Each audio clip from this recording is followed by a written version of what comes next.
میرے اعلیٰ حضرت فاضل بریلوی رحمۃ اللہ تعالی علیہ حج کے لیے تشریف لے جا رہے تھے، طوفان آ گیا، دریا میں مد و جزر ہے۔ آپ کو پتہ ہے جب تھوڑا سا حالات خراب ہوتے ہیں تو لوگوں کو فٹافٹ دعائیں التجائیں یاد آتی ہیں۔ لوگوں نے اللہ کے ساتھ دکھوں کا رشتہ رکھا ہوا ہے، کمزوریاں آتی ہیں تو فٹافٹ لوگوں کو عبادات یاد آتی ہیں، اور جب خوشی آتی ہے تو پھر لوگ معاذ اللہ تعالیٰ شیطان کو راضی کرتے ہیں۔ اب یہ جو خوشیوں کا رشتہ ہے یہ سارا اسی کے ساتھ رکھا ہے۔ ذرا مد و جزر آنے لگا، طوفان آنے لگا دریا میں تو لوگ تڑپنے لگے، دعائیں کرنے لگے۔ اعلیٰ حضرت کی خدمت میں بھی لوگ آئے، آپ بھی جہاز میں، بحری جہاز میں بیٹھے تھے، حضور دعا کرا دیں۔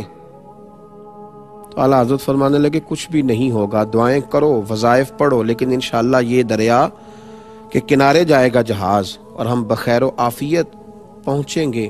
کہا حضور آپ دعا کرا دیں۔ فرمایا میں کرا دیتا ہوں لیکن پریشان ہونے کی ضرورت نہیں ہے۔ لوگ شکوہ کرنے لگے کہ ہم دعا کے لیے کہہ رہے ہیں اور وہ یہ کہہ رہے ہیں کہ آپ پریشان نہ ہوں۔ چلیے کچھ لوگوں نے تنقید بھی کر ڈالی، تنقید آسان کام ہے، ذرا جلدی ہو جاتی ہے۔ تنقید بھی کر ڈالی کہ دعا کے لیے کہا تھا لیکن اس طرح انہوں نے نہیں کرائی جیسے کرانی چاہیے تھی۔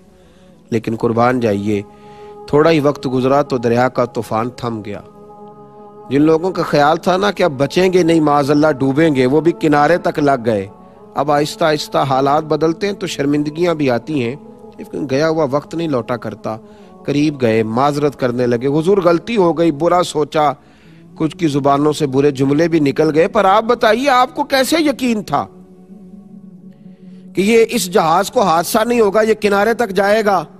تو اعلیٰ حضرت فرمانے لگے جو دعائیں میرے نبی پاک علیہ السلام نے بیان کی ہیں میں نے بیٹھتے ہی ساری تلاوت کر لی تھی۔ تو یہ کیسے ہو سکتا ہے کہ نبی کریم علیہ السلام کا فرمان درست نہ ہو؟ تو میرے یقین کامل نے دیکھیں نا مدینے میں زلزلہ آ گیا تو انسان کا یقین اگر مضبوط ہو، کردار اگر پختہ ہو، اسے خبر ہو کہ میں کیا ہوں، پھر خوف کاہے کا؟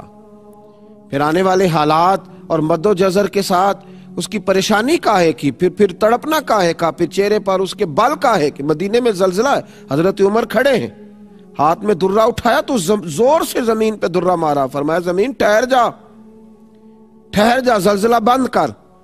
یا پھر عمر کو بتا کیا عمر نے تیرے اوپر کوئی ناانصافی کی ہے، کوئی ظلم کیا ہے، کوئی زیادتی کی ہے؟ کیا عمر نے کوئی ایسا کام کیا ہے جس کی وجہ سے تو کام پہ یا پھر ٹھہر جا؟ تو لوگ کہتے ہیں عمر کا درہ کیا چلا، زمین کا زلزلہ بھی رک گیا۔ یہ وہ یقین ہے۔ حضرت سعد بن ابی وقاص نے جب آپ نے بھیجا نا حضرت سعد بن ابی وقاص کو دور دراز علاقوں میں جہاد کے لیے، تو حضرت سعد نے کہا تھا حضور کو نصیحت کریں، تو فرمایا اپنی توجہ اپنے رب کی جانب رکھنا۔ حضرت عمر نے کہا اپنے یقین کو کمزور نہ پڑنے دینا، دیکھنا حالات کی رو میں بہہ نہ جانا، لوگ تمہیں بڑی داستانیں سنائیں گے لیکن خیال رکھنا۔ تو حضرت سعد بن ابی وقاص رضی اللہ تعالیٰ عنہ نے بھی اس کا پورا ہی خیال رکھا، پورا ہی لحاظ فرمایا، پوری ہی توجہ کی۔ آپ فرماتے ہیں جب ہم جا رہے تھے نا جہاد کے لیے تو رستے میں ایک دریا آ گیا۔ حضرت سعد بن ابی وقاص کمان کر رہے ہیں، بھیجنے والے سیدنا فاروق اعظم ہیں رضی اللہ تعالیٰ، فرماتے رستے میں دریا آ گیا۔ اب صحابہ کہنے لگے سعد اب کیا کریں گے؟ فرمایا اب کیا کرنا ہے، اپنے رب پہ یقین کامل ہے، اس سے التجائیں کریں گے۔ تو حضرت سعد رضی اللہ تعالیٰ عنہ نے امت کو یقین کا حوصلہ دیا۔ ہم روحانی لوگ ہیں، ہمارے پیچھے روحانی قوتیں ہوتی ہیں، ہمارا رب ہماری مدد فرماتا۔ کئی دفعہ ہم سمجھتے ہیں کہ اب ہم جال میں پوری طرح الجھ گئے، لیکن آنکھ کھلتی ہے تو رب کریم ایسی آزادی عطا فرماتا ہے جس کا کبھی سوچا بھی نہیں ہوتا۔ میرے بھائی دریا کنارے کھڑے ہو کر کے حضرت سیدنا سعد بن ابی وقاص فرمانے لگے او دریا، اگر تو حضرت موسیٰ علیہ السلام کی نافرمان قوم کو رستہ دے سکتا ہے تو ہم تو نبی پاک کے وفادار غلام ہیں، ہم تو حضور کے اطاعت شعار ہیں، ہمارا یقین بڑا مضبوط ہے۔ دریا نے رستہ عطا کر دیا، رستہ اور رستے بن گئے۔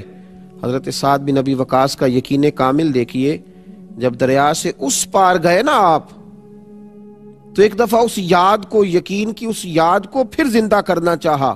وہ جو حضور نے فرمایا نا یقین اس طرح سیکھو جیسے قرآن سیکھتے، اور پھر امام غزالی نے فرمایا کہ یقین والوں کی صحبت اور سنگت میں رہا کرو، تو حضرت سعد نے وہ صحبت صحابہ کی طرف دوبارہ لوٹائی اور فرمانے لگے کسی کو کچھ چیز تو نہیں رہ گئی دریا میں؟ کو دوبارہ بتلا رہے ہیں کہ ہمارا یقین کامل ہے تو دریا ہماری بات سن رہا ہے۔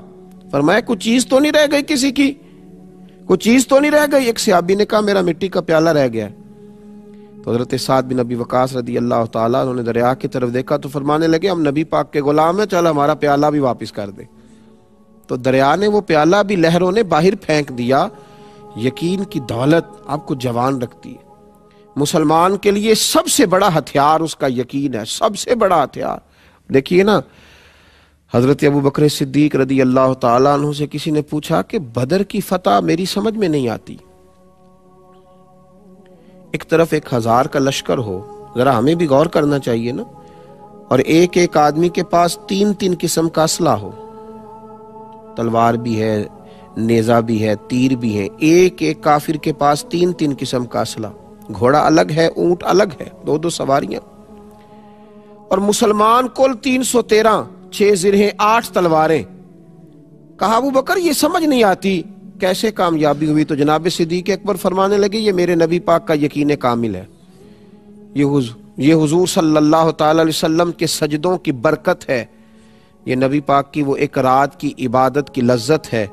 فرمایا محبوب بدر کی رات عشاء کی نماز پڑھ کے مصلی پہ بیٹھے تھے اور ساری رات رب سے مدد کا سوال کرتے رہے اور کہتے رہے مالک تو نے کہا نہیں تھا تو مدد کرے گا، اور حضور عرض گزار ہوئے اے اللہ یہ میری 313 کل کمائی میں لے کر کے آ گیا ہوں، مالک اگر آج یہ شہید کر دیے گئے تو قیامت تک کون تیرا ذکر کرے گا؟ حضرت صدیق اکبر رضی اللہ تعالیٰ عنہ فرماتے ہیں جب سحری ہوئی تو میں نے ایمان کی قوتوں اور یقین کی لذتوں کو دیکھا، اور میں نے اللہ کی مدد کو اترتے ہوئے دیکھا، اور میں نے فرشتوں کو اترتے ہوئے دیکھا۔ یقین آپ فرمایا کرتے تھے وہ حضور کے سجدوں کی برکت سے اللہ نے بدر میں فتح عطا فرمائی۔ یقین جب کامل ہوتا ہے اور یقین جب مضبوط ہوتا ہے پھر انسان توہمات کا شکار بھی نہیں ہوتا۔